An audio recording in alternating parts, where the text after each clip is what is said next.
Ice cream ready చేసామన్నమాట. ఆద్యకి ice cream అంటే చాలా ఐస్ క్రీమ్ తయారు చేస్తారా? ఇంకా వాళ్ళ డాడీ ఐస్ క్రీమ్ మిక్స్ తీసుకొచ్చాడు. చూడండి, ice cream mix vanilla flavour అన్నమాట. జస్ట్ ఇది చాలా ఐస్ క్రీమ్ ఎలా రెడీ చేయాలో చూపిస్తాము. పాలు మరగబెట్టాలి. మిల్క్ ఇలా బాయిల్ అవ్వాలి.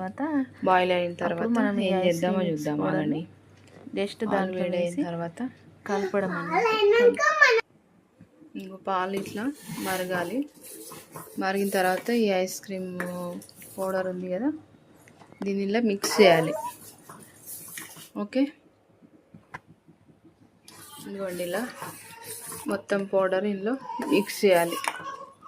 మనకి ఇలా థిక్ కన్సిస్టెన్సీ వస్తుందా, అప్పుడు ఒక 5 minutes దీన్ని మరగనివ్వండి. మనం దీన్ని చల్లారిన తర్వాత డీప్ ఫ్రిడ్జ్లో పెట్టుకోవాలి. పెట్టుకొని ఐస్ క్రీమ్ అయినాక తినాలి. అంతేనా ఆద్య? రెడీ. మా ఆద్య ఫేవరెట్ ఐస్ క్రీమ్ వెనీలా. మమ్మీని చేయబట్టుకొని వంట చేస్తా. నువ్వు వంట చేస్తావా?